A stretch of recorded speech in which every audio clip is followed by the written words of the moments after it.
ask questions as we go. Just finishing up on intros. Keith, my new best friend, McCall. Thank you for your help. And Nathan, you want to? Sure. Oh. Thanks, Mark, for organizing this. Met Mark last week at another investor conference that he was actually hosting. I've been a broker dealer for over 40 years at this point, and love playing with small stocks. We have a family office as well. We're very active angels. We've put over $80 million to work as angels. In And 158 companies. True, of which 87 have gone belly up. It's important to say. Yes. 37 have exited, and the balance are en route to exit. So we did relatively well for the first 20 years, and then Okay. having gotten smarter and older and try not to repeat mistakes, we've done even better in the past 20 years, thank God. But Mark is a fire hose of great ideas, and it's my honor and pleasure to learn from all of you. Well, Welcome. pleasure to have connected. Thanks to Peter Thurlow at Pulcinelli. We can send him the bill. Yeah, he says you're not a client yet, so he's expecting the. I'm busy getting him Yeah. Palantir as a client. I think he'll be happy. There you go. And also, it was a pleasure to know that Nathan is an investor in at least two of the companies that we're closely associated with. One is Cyabra, which anti-deep fake, and the second is Verdes, right? With Eddie Vanderpart. Verde Clean Fuels, Verde. public company. That's right. Let's see, anyone else new before we go on? If not, so big picture. Last week, you can see the videos and the podcast and transcripts. If you didn't know, all these recordings, we know who said what. Like if I said, well, Erica Lil, you had a lot. This was at the beginning when we talked about, and Walter and Keith, when we talk about as we were this kind of a meeting. Last week, Trump was in Riyadh, Doha, and Abu Dhabi, as you all know. I learned fun fact from you, Nathan, that that the Saudis put NEOM within 2-hour train of Alot in Israel, and what those implications could be. AI and 361 Digital, we have a beta. For those who are tech savvy, you do need to be a QP. Main thing is to be tech savvy so that we want to know a little bit about you, and but otherwise you can join the beta. It looks like this. In this incarnation, there's a whole new dashboard coming, but we were doing that deal roundtables. There's a whole deal flow. And if you look into deals, I am recording this.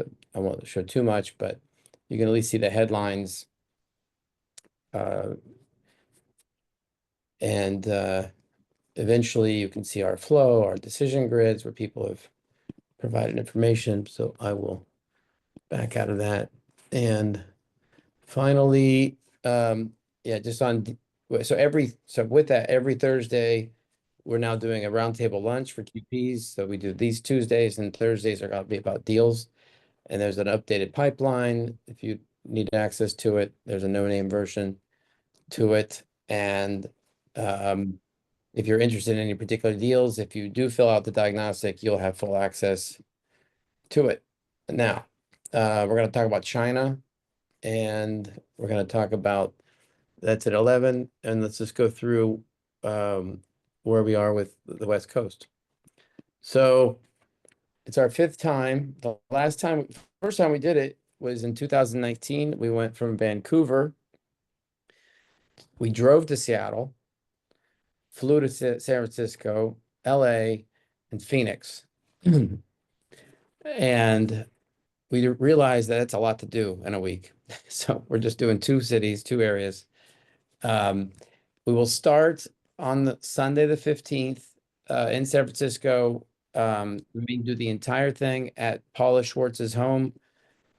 There's Paula right there, next gen from the Schwartz Pharma family. And so there'll be sort of food and drink, and the focus will be on female founders. That will be one panel, but it will be one big family style roundtable, and then a panel, and then just sort of easing into the tour. Expecting 40, 50 people. Last year we did it at Silicon Valley Bank. Sunday is a tough one to get people to come in from Silicon Valley Bank, so we're more doing it at Paul's. Then, like last year, we go to Berkeley. Berkeley, instead of going to one place, Citrus Innovation Lab, we're going to go to 2 or 3 places like we did at Oxford in England. Some people are associated with different schools, and so I do need to shore up some of the details with the Berkeley people, but it's I really, my eyes were open last, multi-billion-dollar projects are being done out of Berkeley. It's not just Stanford, clearly. But we didn't go over to Stanford. We're going to go to the Nano Lab again. Dan Arbrust, Dr. J, Praveen, maybe Peter Norvig. I've got an asterisk on him. He's really one of the godfathers of AI studies. And he was there with Professor Takai. I think Professor Takai says he's available. It'll be a little bit good and bad that there's no students on campus, so we might lose people like Peter Norvig. But in any event, we'll do our tour, then we go over to conference. The conference will focus on Silicon Valley zeitgeist. We've got Heinz Blinneman and Anurag and some others. Let's see, Yuan Lee, active family office investors. We may bring in some endowments, talk about how they invest both in the Valley and globally. Then it's AI, dual use, secondaries. Anurag's got a panel with, I guess, 2 or 3 of the people that were here last year, people like Raj Galamandi. Trying to remember who else was on that, but also Dave McClure from 500 Startups will be joining that one. And then Next Gen's Philanthropy reception at the Sandhill Road, Rosewood. And then we have a travel day on the 17th. And now we're in Redmond. So I'm going to pause and take it over to you, Erica, if you want to talk about this part. Actually, it starts with Ankur, and so we're going to go out to Microsoft, and so people are so shy. He is the vice president of Microsoft Copilot. He's been there 20 years. He's fabulously brilliant and very kind, and we're so happy to have him join us. And so, do you want to talk a little bit about what we're going to do out there at Microsoft, Ankur? Are you still on? I think yep, he's still on. He might. He's getting ready for his 8 o'clock. Hello, can you guys hear me? Yes. We can. Thank you. Perfect. Yeah. So I think we'll have a little tour of Microsoft. It will be basically a guided visitor tour, as well as we'll know basically some of the exciting things that are happening in the company, specifically in the field of AI. Speaking of AI, I see the O and the K. If you're an O or a K and you're a real person, let us know. But otherwise, I'm removing you. Oh, again, 0, I should say. All right, sorry to interrupt you. And No, I think 2 or 3 years ago, I think it was 2 years ago, this tour, people in the Valley said Microsoft, OpenAI, all their moves. People are wearing their Microsoft swag again. Microsoft in Seattle are cool again. So I guess that probably resonates. You're living that coolness now. Oh, absolutely. Yes. I mean, I can sense it, feel it each time I talk to college students trying to get in, who have offers from other companies. I think if I go circa back in 2005-ish, 2010, everyone would basically think that, oh, okay, it's basically very corporate-ish, right? Not moving fast enough. But it has completely changed in last 10 years or so. So we're gonna have so we're gonna have a tour, and then we're gonna have a reception, and Ankur's gonna give a little presentation or video kind of thing, and then we have the opportunity to do some photos and do some different things. So it should be fun out there. And then we're gonna go downtown Bellevue to Vault, which is gaming company, and Keith McCall has connected us to that. If Keith is on the phone, do you want to talk to us a little bit about that? Thank you so much, Ankur. I'm just Sure. going to unmute myself. Yeah, so Jan Bernier, who's one of the original developers of Half-Life, which is a game some of you may be familiar with, managed to connect us with a entity or an individual in Valve who's going to basically be coordinating a tour with us of the Valve site, and then afterwards we'll look to try and find a site for a reception of a sort. And Erica, I think that's on what, the 17th? Am I right? Correct. It's Okay, on the good. 17th. And there's in that building, there's this really cool little spot. There's lots of restaurants around there, but there is this cool spot. It's kind of, why don't you tell them about civility Yeah. and unrest?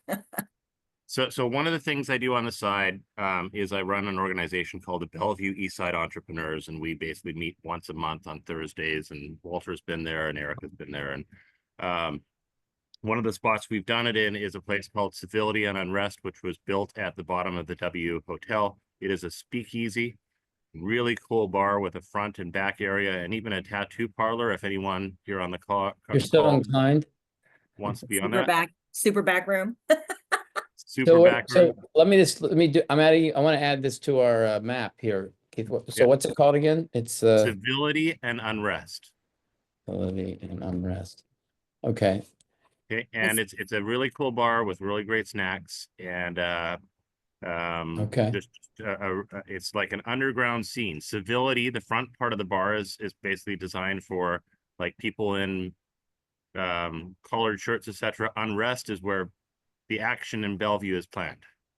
That's how they basically built the bar up. Okay. Interesting. All right.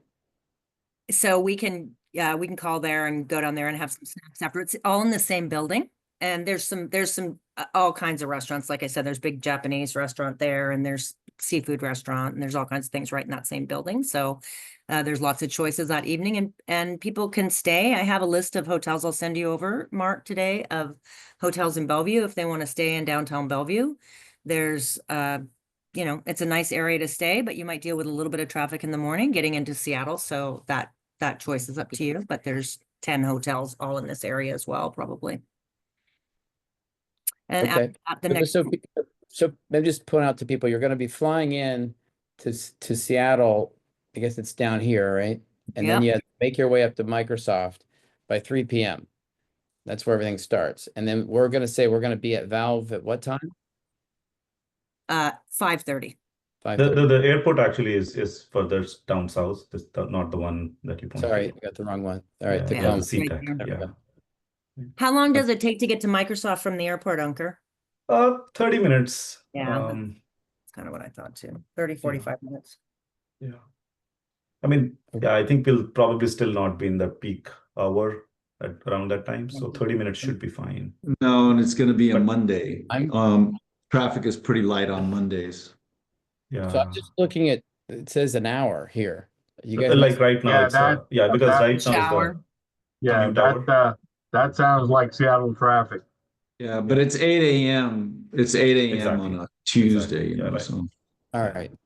Well, Just an idea, by the way, the other way to do it, and Walter, correct me if I'm wrong, but you're closer to this than I am, but there are flights directly into Payne Field from California now. Yeah, but I'd Probably still the same probably distance. You see, TAC? Okay. getting from Everett to Redmond is going to be a mess anyway. So it's Yeah, I think just, that'll be the same. it's more Yeah, agreed. expensive. right. And all right. I would You're right. just- You're right. 24 to 30 minutes, depending on. Yeah, that's right. That's Yeah. right. Yeah, so I think 30 minutes is what you should expect. But I think let's give us an hour just coming, Okay. settling in. Yeah. All right. So just in case. make sure your flights are right by 1:32. True, yeah. Start at 3. Yeah. Okay.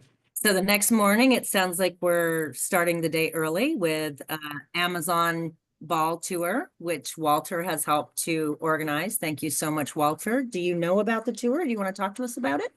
Walter's hacked the system.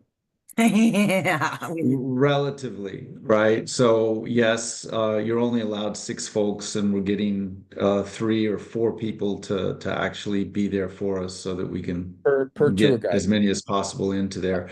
My concern is that they only open the building at 9 a.m. and we're supposed to have the mayor of Seattle, Bruce Harrell, speak at 10 a.m. at the Rainier Club. So the meetings will be at the Rainier Club. The event itself will be at the Rainier Club, which is downtown Seattle. The Amazon Spheres are also downtown Seattle. They're skipping a hop away from there. They're literally a 5-minute drive. So, So that's not Walter- an issue. Yes. Walter, I'm going to say this in front of the crowd, and Eric, maybe you and Eric haven't talked the last couple of days. There is an option to do it at, if we don't do it at Rainier, at what's it called, Erica? The Edgewater. Oh, Edgewater Hotel. Does the Edgewater have a conference room? They have a beautiful conference room that views the water, Oh. because you're the one had said, look, go to look at the water. So I checked that because we have a bunch of people coming from out of town that need the hotel rooms, although they're kind of expensive there because it's summer. Except we're in height season that we're looking at. Yeah. It'd be 250 today. It's more 500. So we've got to find we need to find a mid-level hotel that suggested people too. Okay. Yeah, that's my favorite hotel in Seattle is the Edgewater. That's why I recommended it, Erica. Yep. There's also another hotel across the street and down a little bit. It's the Marriott. Yeah, That's I a was looking at that nice hotel. yesterday. Mhm. Mm-hmm. So I can- yeah, I can absolutely. call I them mean, and if you check. could get one of the conference rooms at the Edgewater, that'd be awesome. Because then you've got a beautiful water Yeah, view. they can handle up to 150 people. So they Awesome. tell me. So It's really beautiful. So, you know.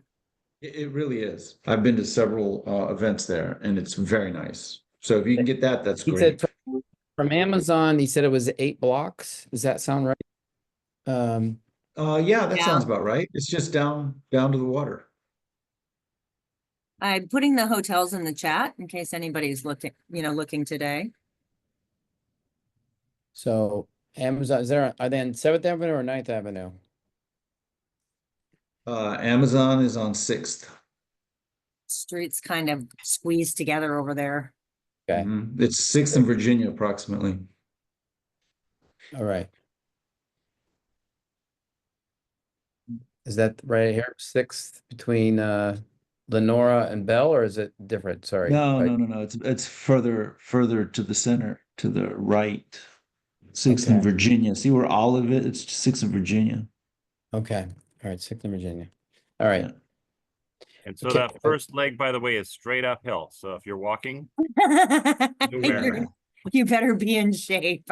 Yes, this think is San true. Francisco uphill. Yep.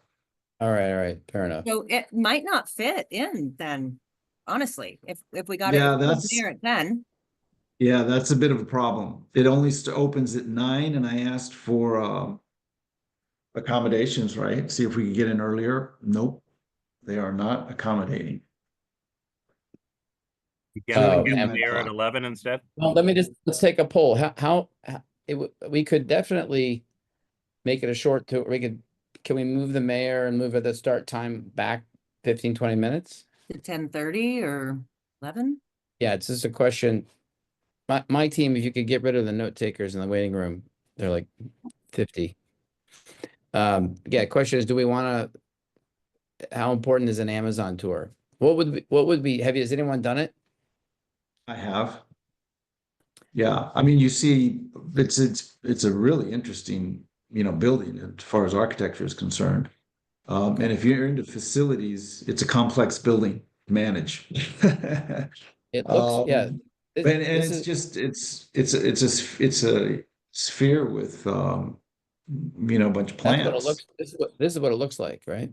Yes. And inside there's just plants everywhere.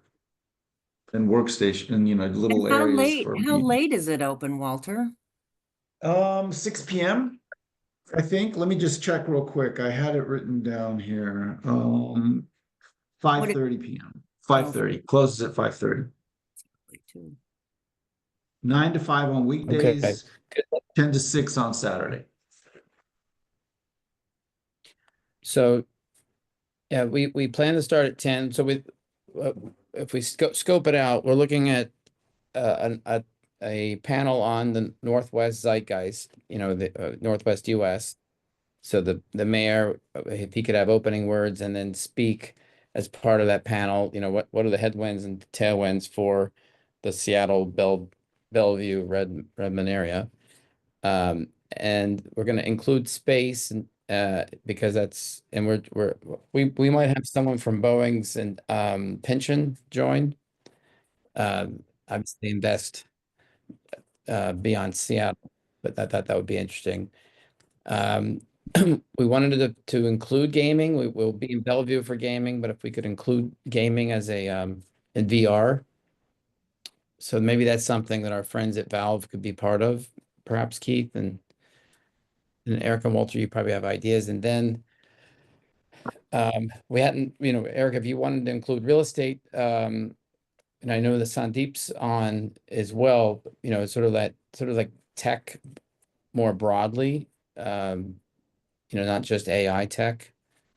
And then we always do philanthropy, next gens.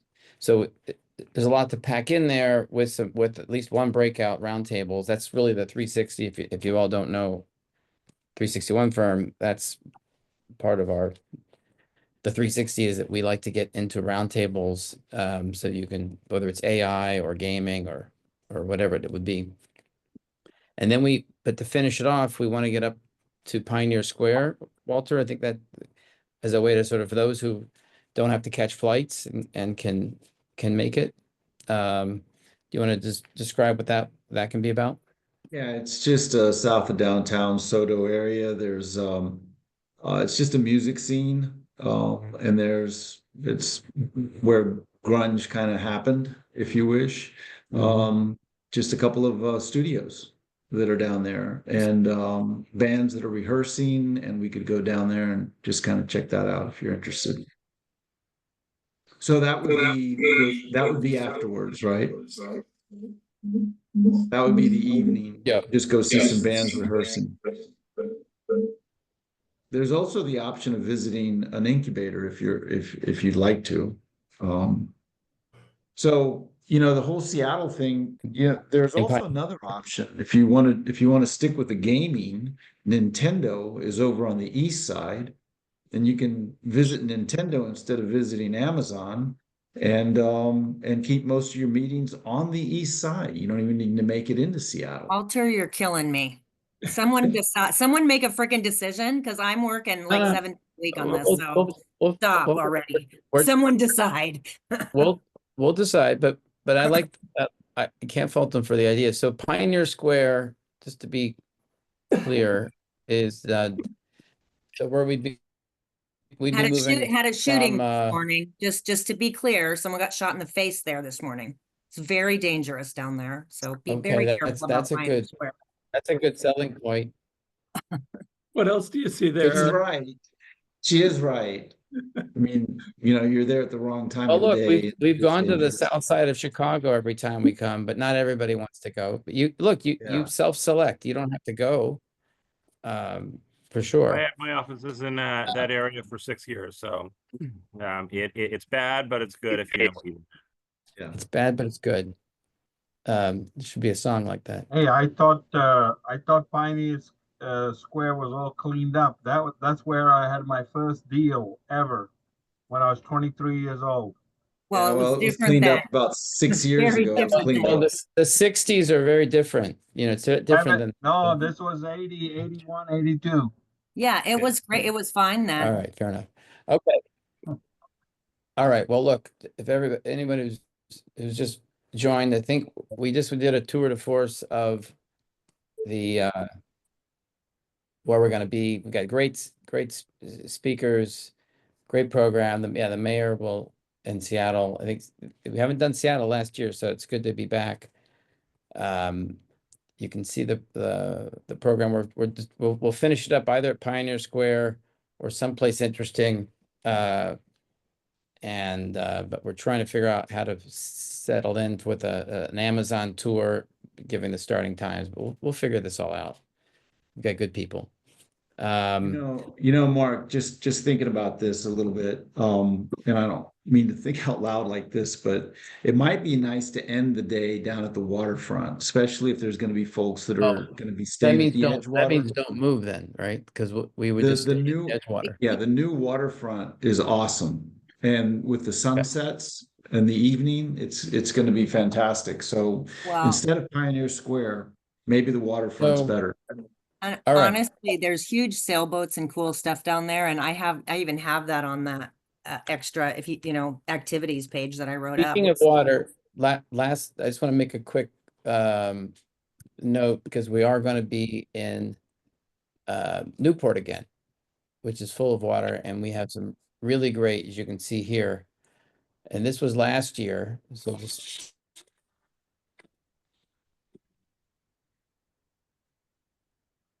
Will not let me see that.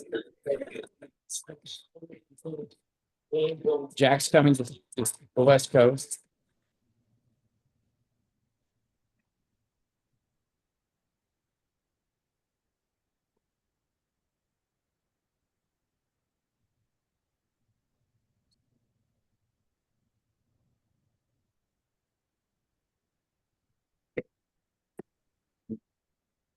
Skipping ahead here. Then well, it's how other individual that So just a sneak peek that we did the year before down. We're going to go back to where we did it last year at 41 North. So if you want to look ahead and you can't make it to the West Coast, or even if you can, that's our next one. And the next one after that is in the Hamptons on the 10th to the 12th. On the 11th is the 1640. The 10th is a reception. We're going to do a lunch on the 10th and a lunch and set of roundtables on the 12th. I think I hit everything. Any questions before we talk about China?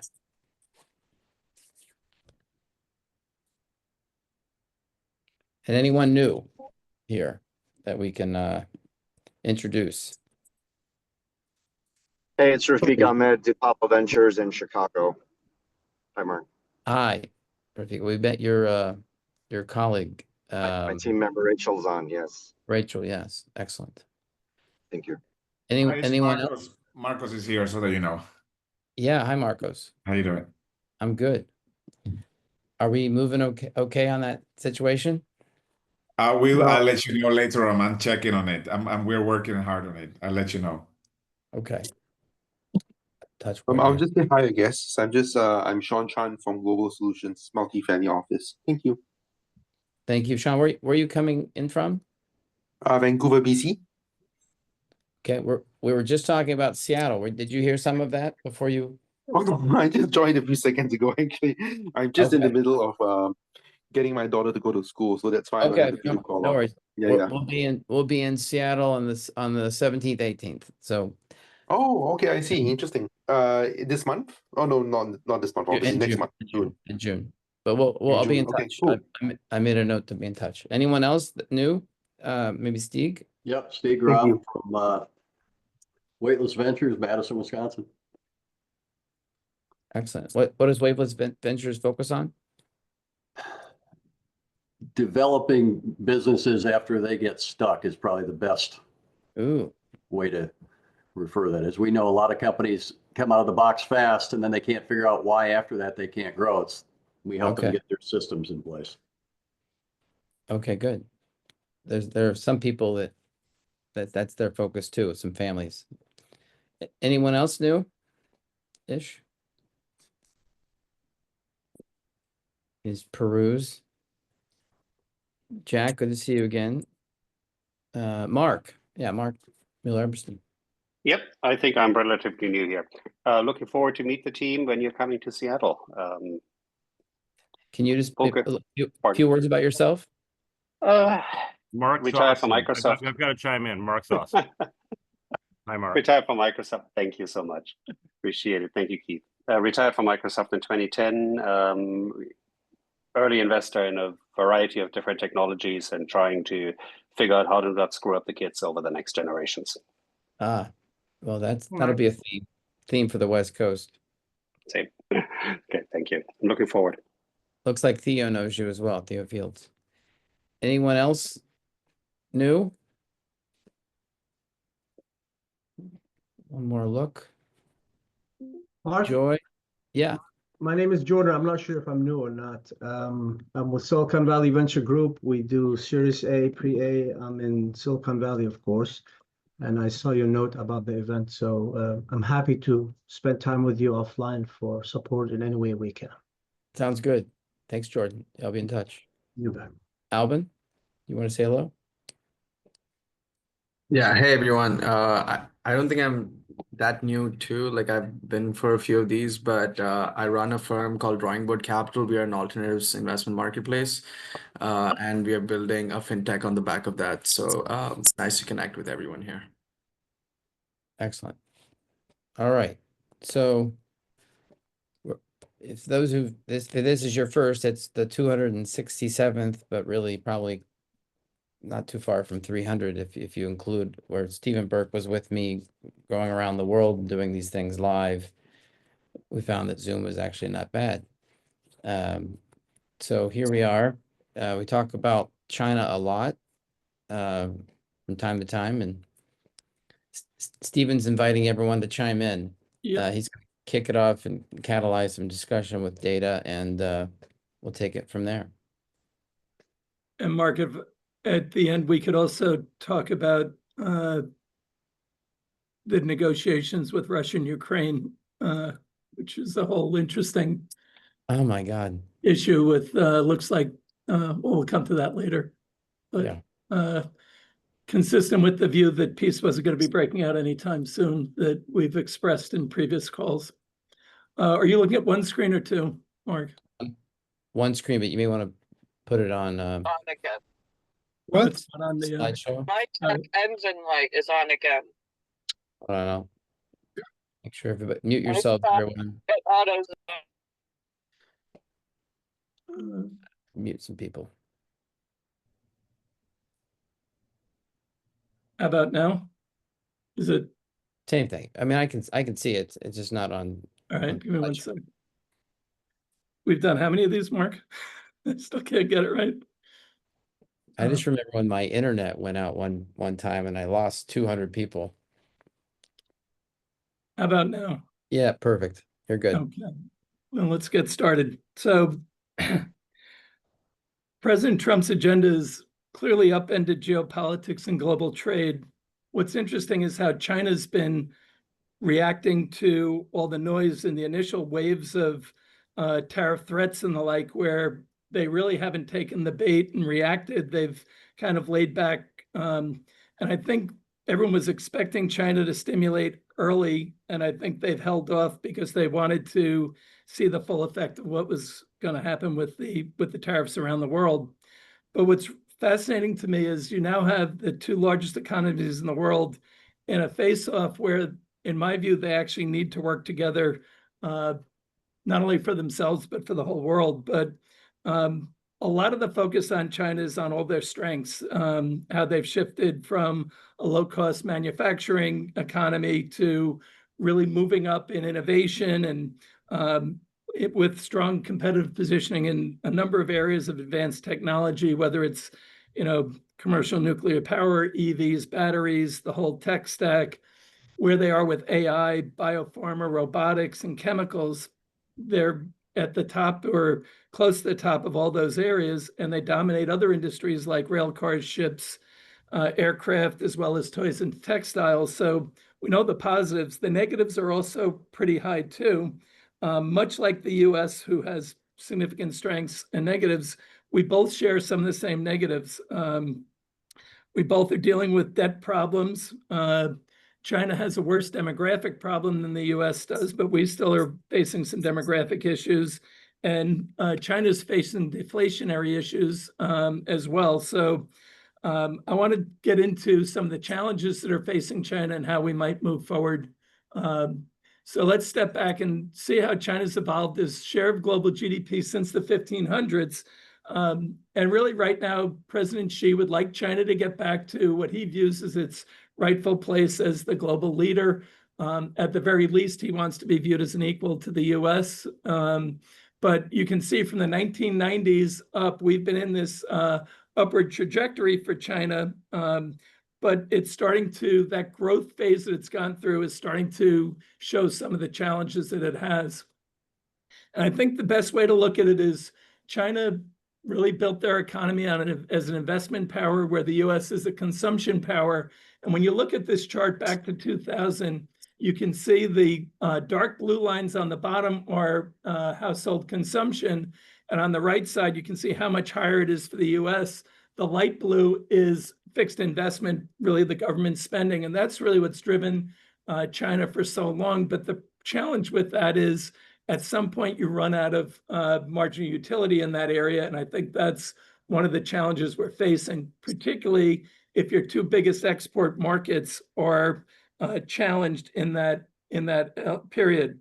I would say there's a big issue. We touched on the three challenges of deflation, debt, and demographics. I want to touch on the demographic issue because it gets into this whole area right now.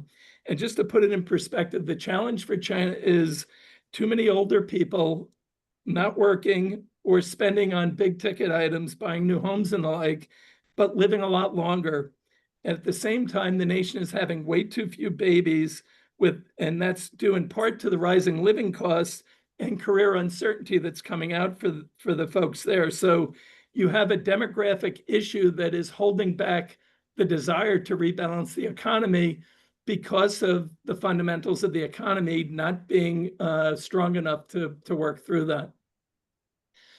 And as a result today, the Chinese population is not all that excited about their future. They think their income is going to go down. And this is a trend that's been going on really for over 10 years now. The view of the index sliding down from the tremendous move they had from 2000 to 2010. And then when the rest of the world started to hit some of the challenges of the great financial crisis, things got a little bit tougher and have continued to get tougher since.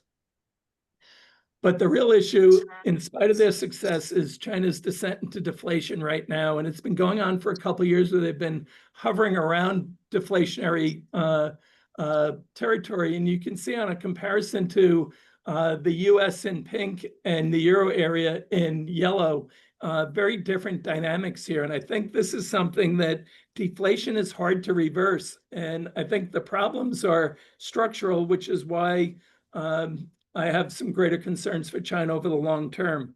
So in addition to the well-known problems on real estate, consumption is really the issue. And to rebalance their economy and to get the spending power of, 1.4 billion people is really what they need to try and bring into the fold. But when you look at the consumption pattern here, they're just not, they don't have the household spending as a share of the economy relative to other nations is much lower. And I think the reason for that is the savings rate's much higher. While people cite the one-child policy, I think it's a combination of things. I think it's the one-child policy is part of it. The demographic issue is real. And one of the issues that I think will hold back the ability to reverse the deflation is the shrinking of the workforce population, which dropped by, according to the Bank of Finland, dropped by 7 million people last year, their working age population. While it's still massive, it's 858 million people.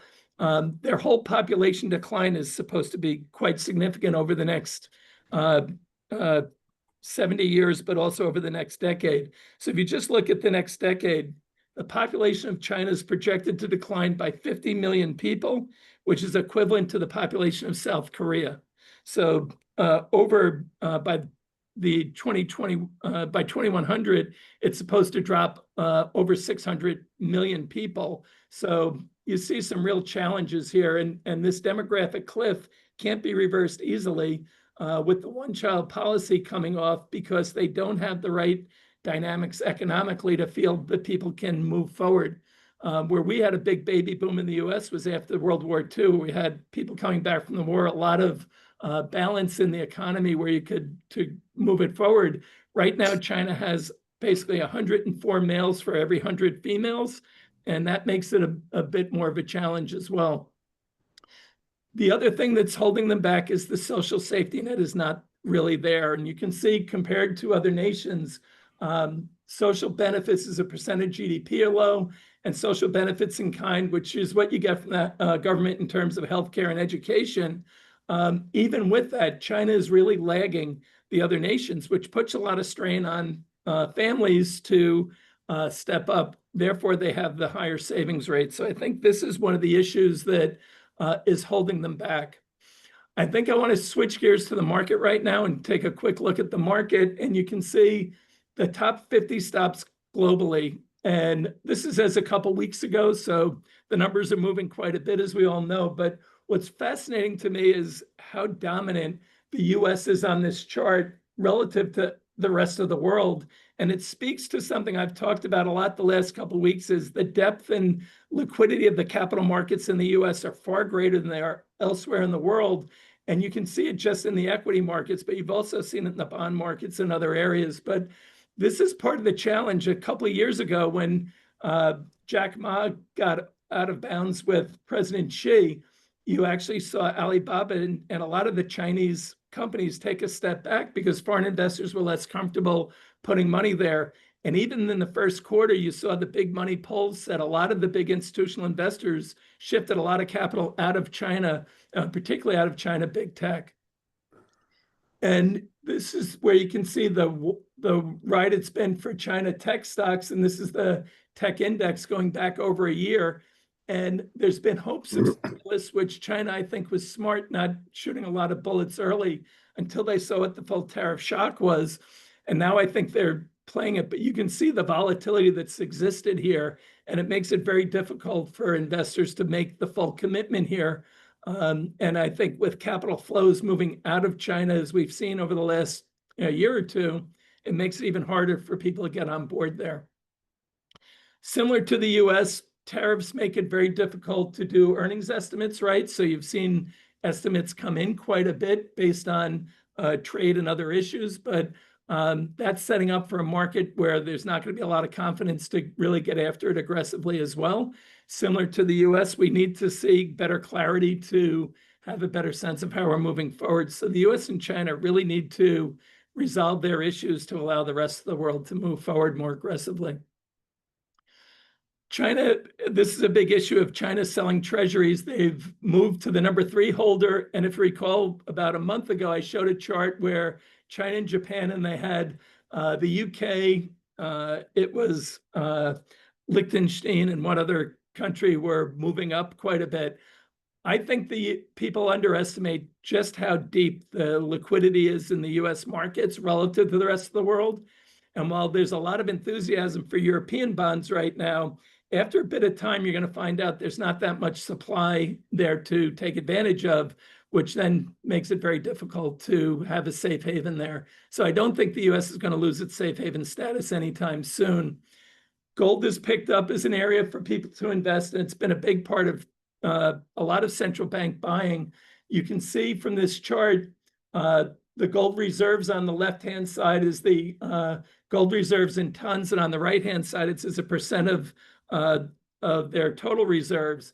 And one of the things that I think I missed 2 years ago was the push of central banks increasing their buying of gold. But what's really fascinating to me is on the right-hand side, you can see gold as a share of China's reserves is quite low, and that gives them room to continue to be buyers. So the calls for gold to move up to 4,000 comes from a lot of this opportunity here, where central banks can increase gold as a share of their reserves if they see fit as they move forward.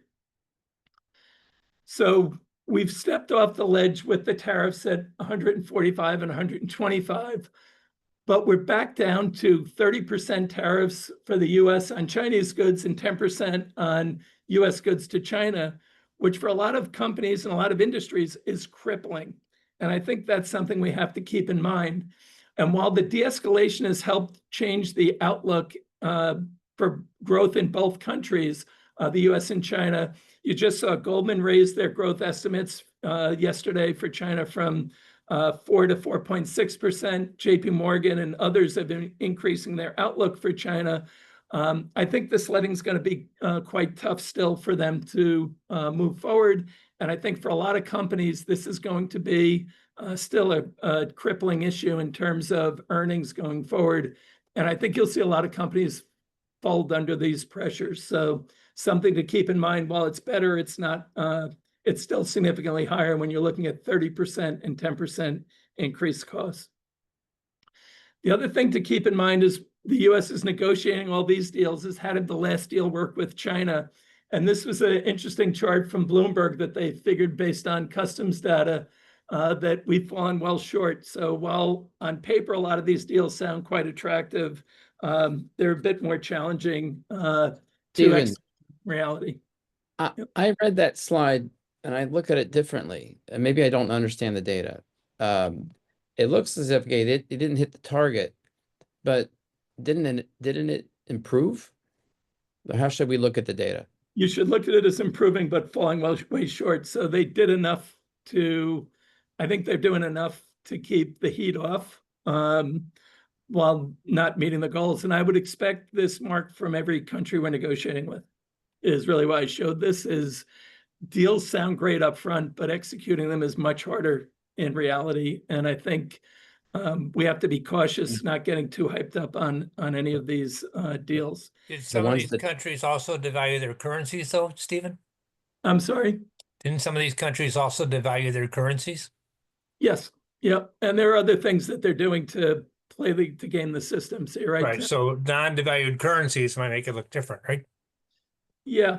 Because the units versus dollar value or versus. But Tim, China didn't. The differential is very marginal in China here. I'd love to have a tracker. We should have a website tracking the trillions out of the GCC and see what comes of all that.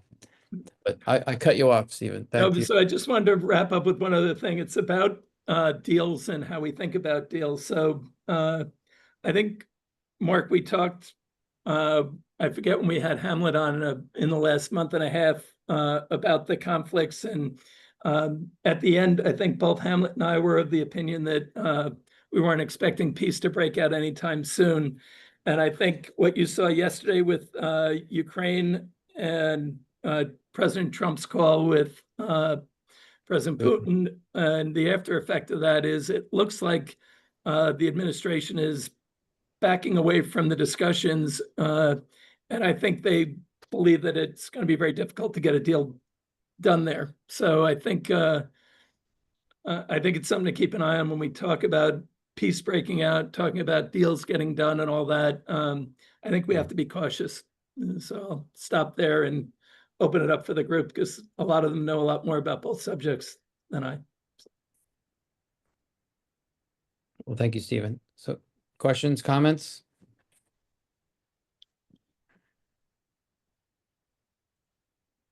Andy Fish? Stephen, you know, one of the overhanging things in China that wasn't on the charts is the massive increase of debt. One second. Sorry, I had you on the big TV so I could see your charts. So the way they measure debt in China is not like here. It's not the government, it's regional governments. The savings rate you discussed, a lot of it is in bad real estate debt. It's in the stock market because it can't go anywhere else.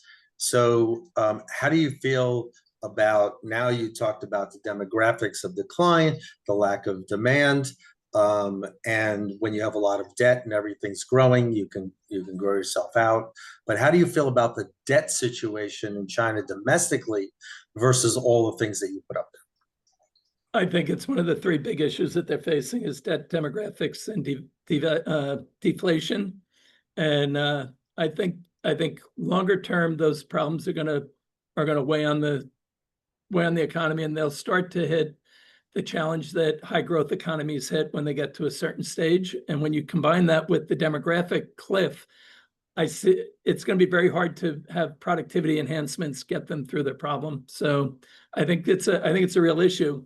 That said, I think in the short term they can manipulate their way through it. So I think it's a longer term issue that they can navigate in the short term around it.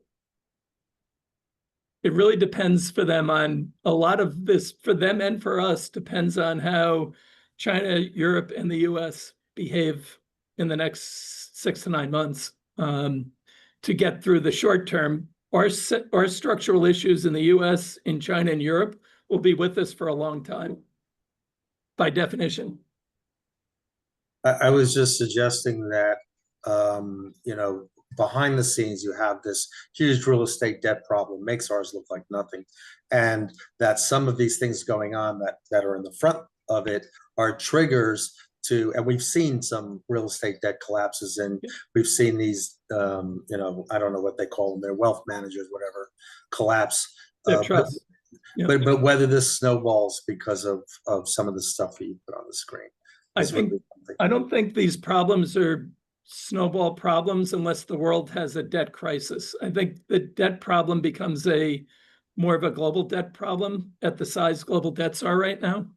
But I think the other issues are ones that will be with them for a long time that they can navigate through. And robotics can help with some of the workforce issues. It doesn't help with the tax revenues that they need to generate to fund the social safety net that they're lacking. So I think those are some of the challenges that they have to work through. But I think these are the things that when Scott Besson talks about China needs to do something too, I think he's looking at these issues as well. I don't know that we're as strong I don't think either one of us has that much of an edge on the other one because of the problems we each have. Any other comments or questions? Adam, you had a note that you sent me that I didn't get a chance to read before today on China, Russia. Is Adam still on?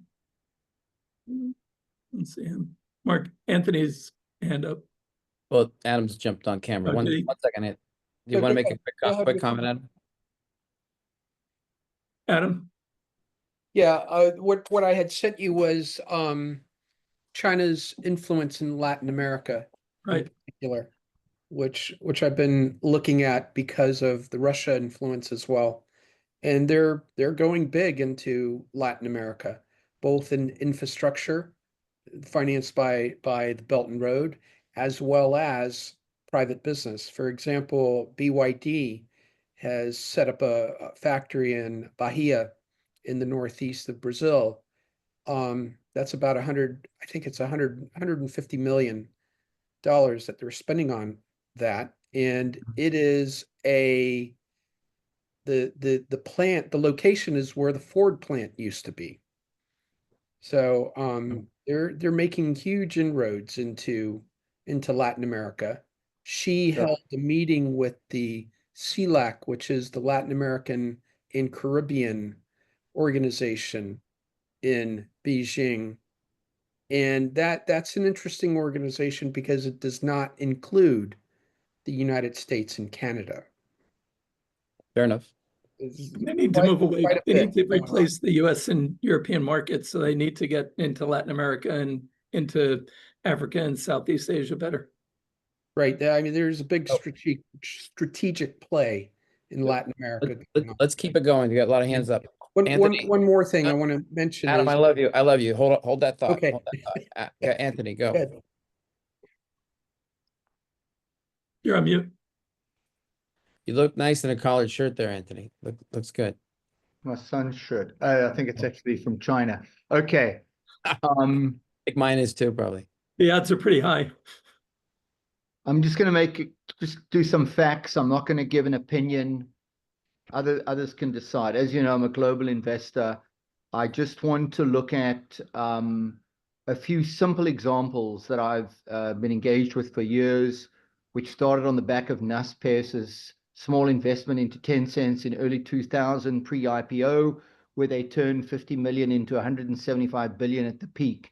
If you follow that forward almost a quarter of a century later, 2025, if you just take a snapshot, and why? Because these companies have something to do cross-sector, cross-style with what's going on, not just in China and the world. So if we just look at Tencent, we look at NetEase, we look at Catel, which did a secondary off Shanghai last night where they raised 5 billion in Hong Kong, which Bank America here in the US and JPM were cautioned not to get involved with and redact, but they didn't. They were involved with that. So they raised 5 billion.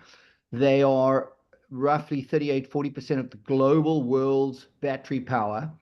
They vowed to go green, and where they're opening factories, not in the US, but in Nordics and in Europe as of now, like right now as we speak. Now, did I read, Anthony, that China was the largest foreign investor in Germany as of last month? Yeah.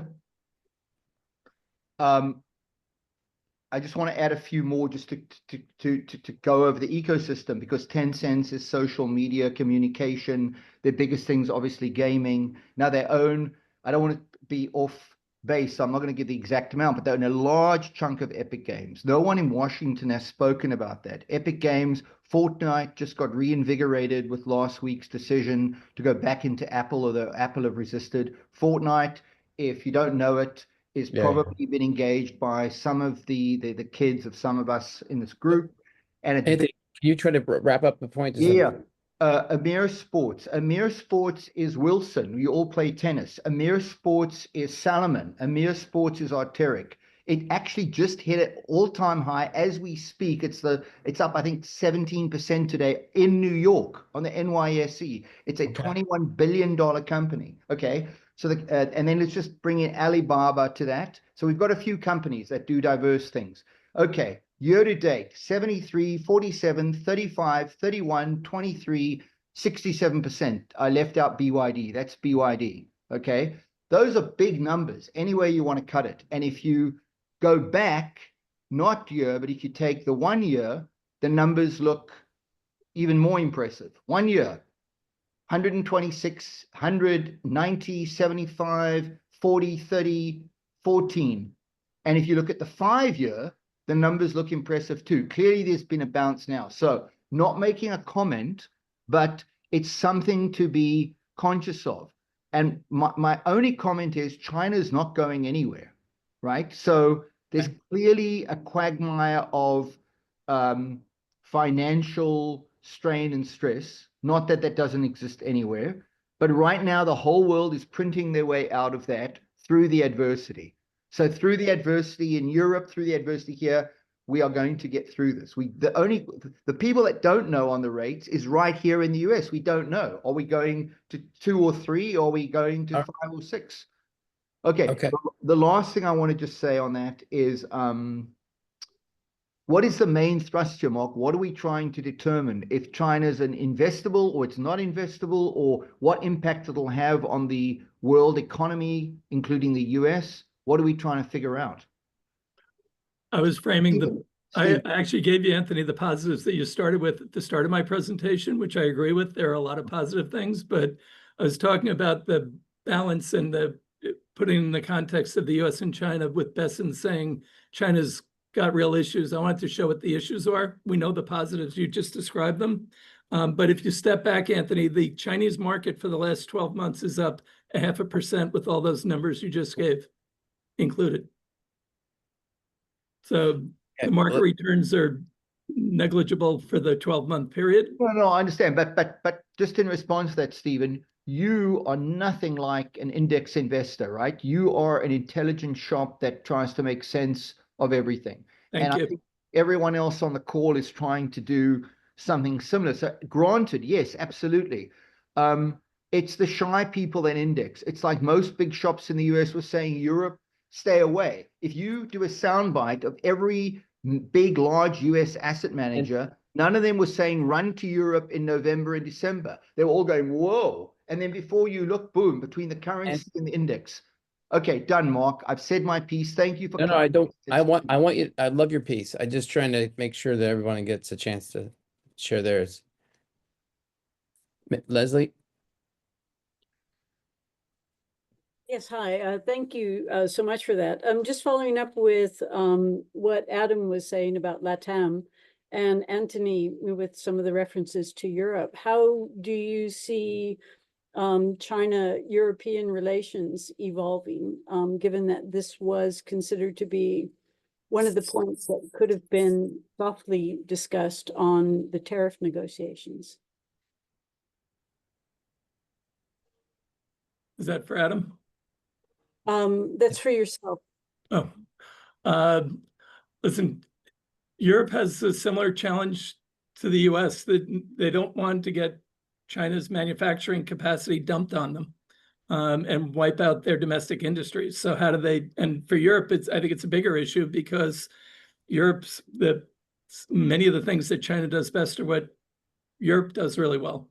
And they could do it a lot cheaper. So that's what you're seeing with the auto industry getting, devastated. So I think it's going to be tough for China to make big gains with Europe. I think they'll make gains, but I think it'll be in very specific industries, and other industries they're not going to be able to move forward. And I think I think it's going to be a challenge, because if the US cuts off a lot of export for Europe and China doesn't give it to them, and Europe doesn't give China export, they got to dump it somewhere. So stuff's going to get dumped. And if you're a manufacturer, you could see that's where the deflation could come in, or certainly a lot of price pressure on a lot of companies. So I think it's going to be tough for Europe and China to get a really good deal together. So I don't have big hopes there.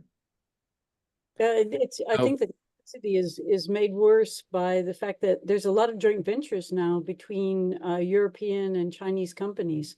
So, if it's done via a joint venture, it's just less direct. Yeah, you also have the issue, Leslie, where there are a lot of competing interests when you're negotiating with Europe for different industries, for different countries. And I think that makes it a lot more complicated. At least with the US, you're negotiating with a couple people. You do work through the EU, but the EU then has to work with their member states, and that makes it more of a challenge. So I think it makes it much more difficult. Keith, you have a question? Comment? Yeah, what Adam and Leslie both talked about was something that I think would almost be worth a whole session in and of itself, which is talking about the impact of the Belt and Road Initiative, and something that I think is really relevant to investment right now. I own an ag tech company based here in Bellevue, Washington, and we're actually shifting a lot of our focus to Latin America, to Canada, to Europe, in terms of getting to new farms, because those farms have the money based on the crops that are being purchased still from China, as the tariffs basically make it impossible for farms in the United States to basically have enough money to purchase the technology to be able to grow better crops. So it's a really fascinating discussion to have, I think, about how do investors potentially make money by investing in young ag tech companies in Brazil, in Chile, in Peru, in Europe, in the Netherlands, which is a big center here, and what's the future potential opportunity for stimulating agricultural growth globally by stimulating investment in that space. So the question to Stephen is, does that make any sense? And is this something that you might consider as a topic moving forward in the next few weeks? Well, we have plenty of experts in a lot of those areas. I'm not one of them, but Mark, we can pull something together on that. Good idea. Absolutely. Thank you. And actually, it reminds me of a roundtable, Keith, that we did in Indianapolis, where a lot of the ag, I can't remember, it was like 2019, what was happening in the world, but yeah, all those trade flows, you would have a finger on. I would love to do one on the ag world, if you're open to that. You got the people for it, who know it. We have Michael, Maher, and Adam. Okay, so it's been interesting listening to the presentation and the conversation. And I think we have to distinguish when we talk about China versus the US. China takes a very long view of things, and they have somewhat of a command economy, which is radically different than what we see here in the US. We see relatively short-term, and particularly with this administration, transactional deals and not a command economy. Here in talking about what Keith was saying, here in the Midwest, farmers are hurting.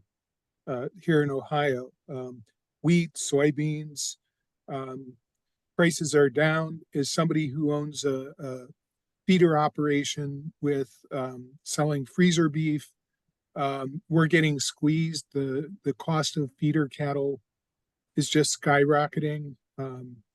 This year over last year, 38% up. Yet prices in selling the beef have not risen yet. But getting back to China, China will do what China will do in their interests, and it's not necessarily in the interests of investors. This is really a difficult time, I think, for investors, particularly somebody like myself. I actually think China will come out of this trade war stronger than the US will, ultimately, because they're willing to accept more pain. I'd be interested in hearing from you, Stephen. How does somebody invest in a China play without investing in China? That's an interesting question. When in the early 2000s, you would do it through Energy Industrials Materials when they were going through their industrial expansion, but now it's a bit more difficult because they're going after really where their growth targets are, the high value technologies that everyone else is competing in. But I think you look for the derivative plays on the same themes that we're working throughout, Michael, which would be, the derivatives on AI or the derivatives on, I think the infrastructure issue that they're so good at is a problem around the world. So I think the infrastructure plays are going to be still, but I think you have to look at, if you read their strategic plan, they do a 5-year strategic plan. They tell you the industries that they're going to support and the ones they're not going to support. And you can invest around that if you have the right views. But I think you just look at the industries that they're going after and see if they're competitors that can win because they're being excluded, or do you just move on to another industry? I think that's the way you have to play it because they're so dominant in certain areas. You either have to decide you're gonna go along for the ride with a arms merchant to them, or you're going to just avoid it. I think that's the choice you have to make, Michael, is you go alongside it or you avoid it. That's how we play it. Maher, then Adam, and Jim. Hello, everybody. I just want to add an idea. I agree with Anthony earlier and Leslie even. Chinese over, let's say, if you analyze the last 20 years, I think they are like, they're positioning themselves and they cannot lose theirs. So that they want, how can I express it? So they want to keep influence about increasing the trade, having the welfare, but at the same time is they are doing, we call it hedging against the risks. So because they have ultimate one client, USA, this is the majority, let's say, as a big weightage. So in my opinion, the strategy is they are acting is buying assets all over the world, diversify their own assets, Europe, Latin America. They've been in Africa over 15 years. You can see their presence is being footprint everywhere. So that's just like they're acting, but the way they are acting is opposite, as I call it, transactional, the same as US. They are always strategic. Nothing random. Everything is like strategic. They build a plan and moving forward. And this is something is what they keep China now. I think to the point they have to force USA to sit to the table in order, because that cannot be resolved over let's say a trade war or a tariff, but eventually it will be, after a while, it will be they sit in the table and settle everything up. And that's what the Chinese now are racing the time in terms of technology, buying asset and expanding worldwide. So that's just like I'm trying to express what is my observations so far. Sure. Thank you. Thank you. Thank you. Adam? Yeah, I had one question for Anthony, actually, when he talked about China. What did you mean by China's not going away? That's a question for Anthony. The other thing I wanted to quickly talk about very briefly about the peace negotiations. Keep in mind that the peace negotiations between Russia and Ukraine and the relationship between Putin and Trump are aligned in that they want better US-Russia relations. That's their goal. Ukraine is secondary for Trump and for Putin. Just to leave that there. I put my piece that I wrote this past weekend into the chat. Got it. So Anthony, I think you're talking about all the rising up in Okay, to try and just converge and bring this together. So China is about 5 or 6, number one, of central gold reserves, meaning all the gold in the world. China owns about 5. They say it's number 6, but it's just somewhere between rating of not percent, but 5 to 6. So in terms of, that means that all the gold that's transacting, mined, unmined, or trading, China's participating. Just in terms of, how do you invest in China not invest in China? Well, gold might be an answer to that. So just to try and expand, it's obviously easier for me because I know these companies. It's very tactile for me. I can see it. I can visualize it. I've invested in them. But if I didn't, it wasn't random what I did, but I did it sort of impulsively, based on what I know when Stephen started talking. And the way I think of things is very Lego and building and timeline. And if you look at the evolution of those companies and where and how they impact our lives, it would be more than you know. So just on Fortnite, and I don't play Fortnite. Fortnite, there are 108 million players of Fortnite in the USA. That means like 1 in every 3 person in the US is playing Fortnite, which is hard to imagine. Fortnite is owned by Epic Games, right? Washington, big raw between all the different parties, no pun intended, but the different players on security and risk. It's a thing we talk about all the time. Why is no one talking about Epic Games? What are they doing to keep that off radar? So till now, this has never come up.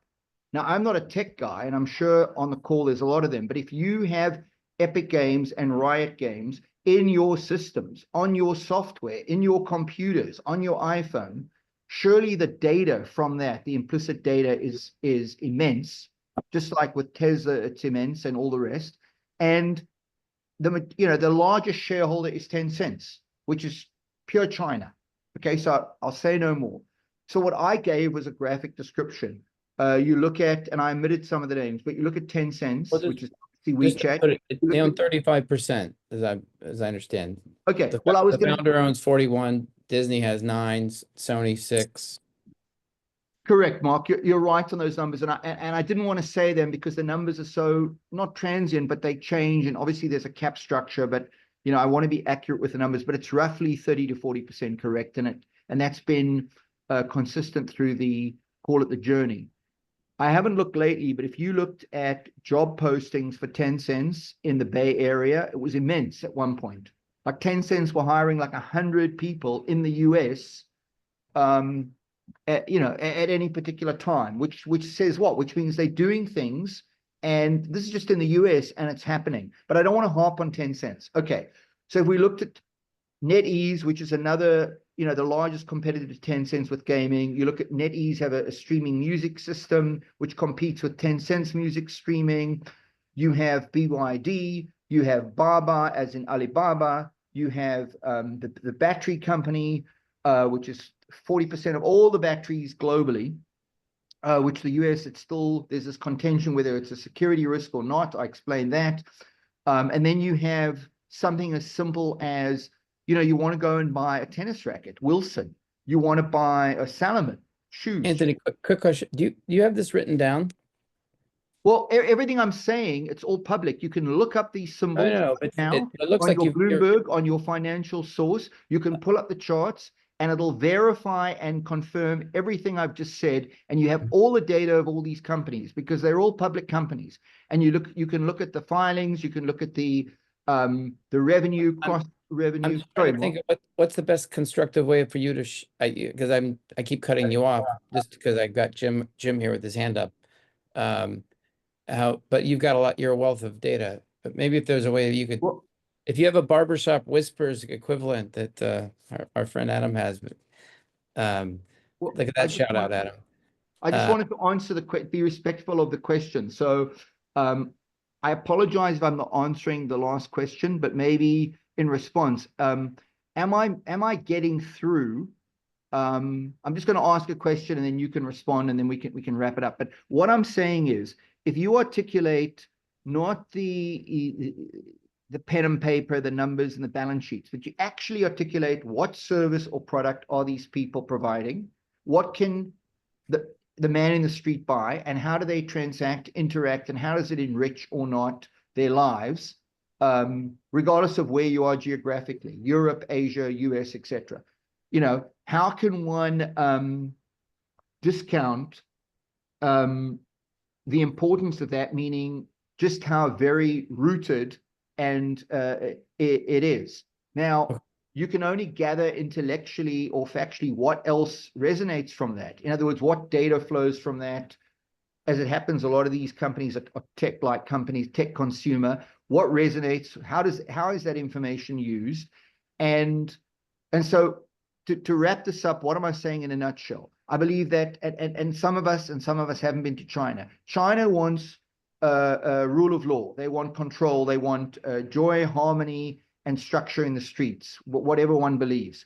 And to do that, you have to create a rising tide. And I believe they are doing it internally, and they have spread as part of, as was mentioned, over decades of planning, from the resources in Africa to the consumer in Europe. They are going and they're doing and they're making things happen. That's my opinion. Okay, fair enough. I just have to. Jim? I wanted to go back to Stephen and ask about get his perspective on the whole rare earths issue with China, which by some reports is a critical element of the ongoing negotiations. A really confusing area because the on again, off again nature of it, of how we're treating them. But I think it's a tough area to invest in, put it that way. There are two Western companies that are popular for rare earths. It's MP Materials in the US and Lynas in Australia. But still, most of the production still out of China. It's really dominated in a way by China. So I think it's one of the strangleholds that China has on the rest of the world.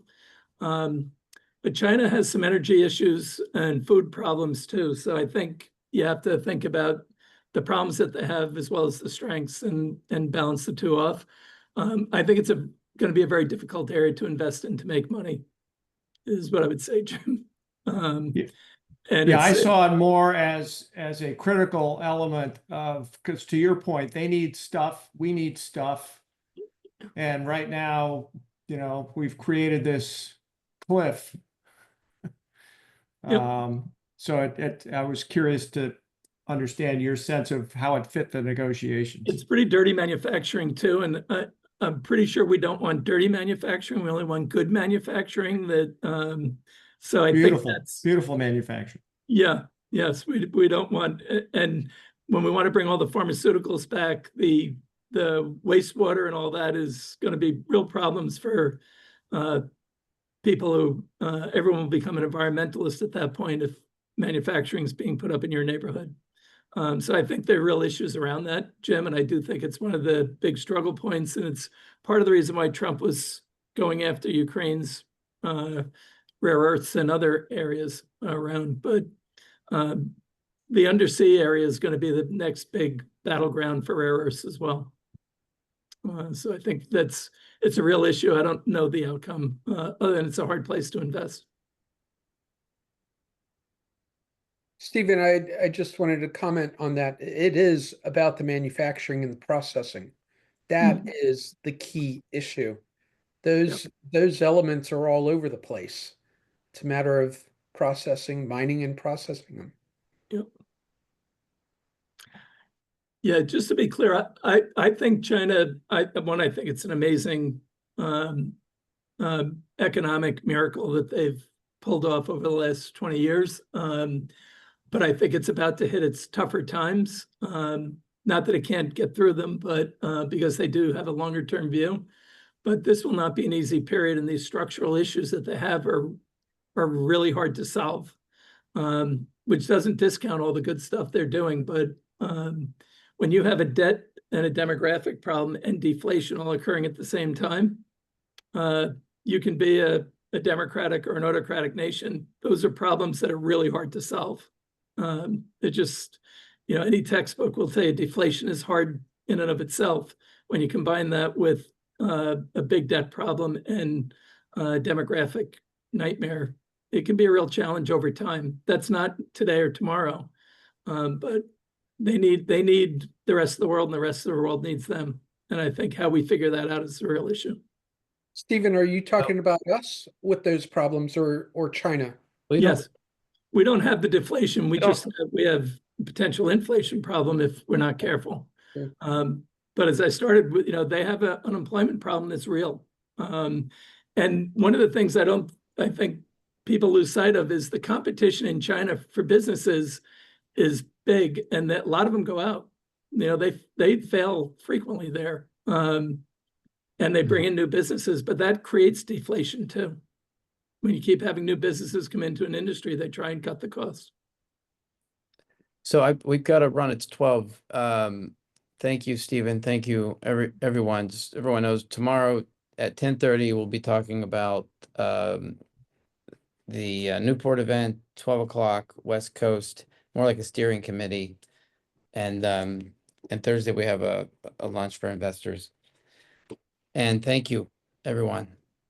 Mark, Really. I think next week we might do the budget negotiations, the tax package, and the deficit outlook topic for the U.S.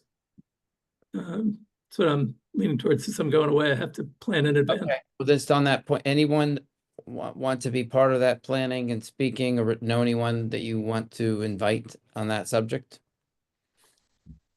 You could call it the one big beautiful discussion. Thank you. I was looking for a title. There it is. You got a title. Anybody want to be part of that discussion or invite people to that beautiful discussion? If so, let me know. Realize it all may change from the time we do the presentation to the time we give it. So, Mark, I just want to say one last thing, which I think is important. Go ahead.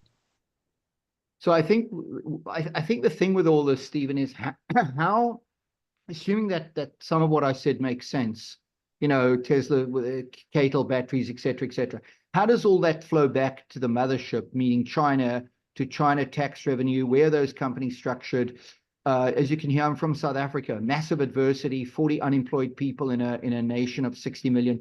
There's still some formidable companies there, whether it's banking, mining, insurance, or Naspers Process that got behind Tencent that did very well with that, after Koos Bikker did a MBA at Columbia here. So, South Africa is not Zimbabwe, but it's a nation in dire stress, yet there's still a lot of thriving there. So the real question is, which is maybe a topic for next time, it sounds like there's two things going on in China. There's the macro, there's the financial, the balance sheet, and then clearly they're creating abundance and they've spread around the world. So how do those two things intersect? What you seem to be saying here, it's sort of an irreversible path to a hard landing. That's what I got, and that things are really bad.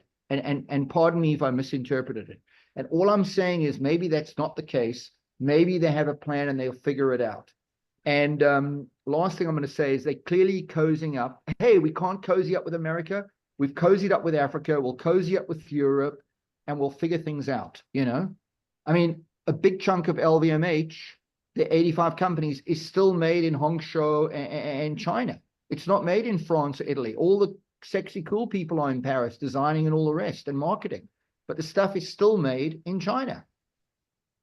Yeah, I am not in the China's ruined and will never be a good economy again. I was highlighting these are real structural problems that require real solutions that will take a lot of time to work through. While they have a lot of good stuff going on, you're dealing with debt, demographics, and deflation are not quick solves. And those companies, if they sell a lot more of Epic Games, I don't think that's going to solve the debt problem or the demographic problem for China or the deflationary issues. So I think they have great companies all over the world, whether you're in Brazil, Latin America, Europe, Asia, Australia, the US, Mexico, Canada, great companies in every one of them. And if we could all just invest in them, we'd be fine. The problem is those companies don't stay great when the economy doesn't. And you have to keep that in mind. And I think that I think China's issues are not going to be solved by Epic Games. They're going to be solved by negotiations with the US and China where they figure out a way to work together better. I actually think that's the issue. And if we can't, then you're going to have a bifurcated world, which will be higher cost, higher inflation, and lower growth. Agreed. That's So, Stephen, that might actually be an interesting topic. What do you do in a bifurcated world? Yeah, I hope we don't get there. Mark? Yeah, I just want to share something, like say, for the demography issues, as we say, you can say China in 3 decades again, it will be, there is something, we call it now, we are on the high curve and they are declining because of demography. Even they try now to, doing some kind of governmental program about an incentive for the people to have 2 child instead of 1 for a long period. But we need to address something. Who is the next player after China? I consider it the next 30 years is India. India now is supersede China with the populations at the moment. There are a lot of movement, especially in tech industry. If we want to see America, we say stand on, they need to keep spending on their own industries, technology, projects, similar what the China is doing now. Otherwise, if they leave it as we call it open market and everything is going like this, okay, China will be, because of demographic issues, will be fading down in 30 years. However, there's a new players coming in the market. There's India. This is like, I consider that India is like, the next 20 years, it will be, we are talking now, similar what we talk in China now. Thank you. Yeah. I think that brings us back to Michael's point of a bifurcated world, because you then have India and Pakistan, which we have to address. And what does that potential conflict look like? And what does it mean for geopolitics and for the global economy as well? So to Michael's point, real short, is this has been a globalized world now for decades. You're not going to unglobalize it very quickly. That would be also a very, very long process. And then places like India are literally growing into the globalized world and becoming significant parts of it. So it certainly will change, but if India is part of it, that is globalization. That's not bifurcation. It's the opposite. So it's not something you can just flip a switch and have a bifurcated world. India is many Indias within India, whereas China is one flag. That's what I would say. And so the path now for India's has and will be different from what it was in China. China is ruled, with a bow and arrow, whereas India's, like a shotgun, meaning in terms of the way it's structured and the different regions and all the rest. Yeah, I just wanted to pull up the chart back to the 1500s, because I think a lot of this is just the ebbs and flows of global leadership that changes over time. And, the US could lose it the way the UK lost it, the way everyone else has lost it over time. We just have to keep that in mind. The US could lose it, but that's not the point. It's the interdependency of globalization that didn't exist anywhere on this chart until maybe 25 years ago. So that's what I'm referring to. That's a great point, Andrew. Great point. Yeah. Right. Because you've got the product, and to make the product work, what other service, you need something else from somewhere else, and you've got to have some quid pro quo, and it's got to cross asset and all the rest. Anthony, an airplane has 1 million parts that come from all over the world. It's unbelievable, right? Yeah. It's unbelievable. The Boeing is like over 100 parts. Exactly. 100 parts, 100 different companies in that thing. There's a diagram. There's 1 million parts, 100 companies in as many countries. Yeah. Actually, there's a report out today that says that that they project that the tariffs will hurt manufacturing more than consumers in the U.S. Makes sense. Which, when you think about, is the exact opposite of what they would want the policy. Curious, just on that point, Mike, Keith, or Mark, anyone with connectivity to Boeing, can we find someone from Boeing? I'm trying to get someone from their pension, but it would be great to get their perspective. You may be on mutes, but I don't any longer. But what I was going to say, now that we've heard from the optimists on globalization, I would point out that leading into World War I, there was increased trade among nations, and then poof. Leading into World War II, there was increased trade among nations, and then poof. So to always assume that globalization will continue, I'm not that optimistic. I would hope that it would, but I also recognize that just like incomes, it doesn't always go up. There's ebbs and there's flows. Indeed. Mark, sorry, just answering your question regarding Boeing. It says, no, I do not have relationships to the pension fund. I say most of my Boeing friends are pensioners from Boeing, and the sad thing is they refuse to go on any of the newer planes because they have retired after the company changed, or while the company changed, and they said they're not very optimistic on the safety of any of the new planes, the structures and processes. So that's the bad news. Well, that's definitely an ear to the ground view. Good to know. I just want to say that, yes, Ray Mental is in Boeing in a big way. They're also building their helicopter, and they're also in the F-35. And for those of you that didn't pay attention, Rheinmetall is now up 8% this week since we last spoke.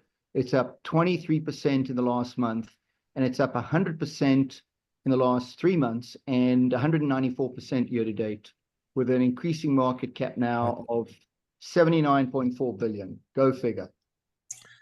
Well, Anthony, a huge percent of their revenues and profits are military, and that's just not obvious. Yeah. And that's just what? A huge percent of their revenues and profits are military contracts, and that's not obvious. Everybody thinks of 777s, not F-15s. Oh, you mean the Boeing? Boeing, yeah. Correct. That's why it's considered critical infrastructure. Yeah. I think. I mean, it is, right? From a US point of view. You only have two choices, Airbus or Boeing. Well, it's not even that. It's rocket engines, fighter jets, missiles, cruise missiles. They do all of that. So this is the military complex cannot be, what do you call it, globalized just under US territory. That's it. Well, again, I'll just remind you, it looks like we have a topic for next week. If you want to be part of that or suggest others to be part of that, let us know. I like this to be a new tradition that Stephen announces the topic for next week. I believe because I'm going away, Mark. Okay. I have to do it before. So I'm with you. Yeah.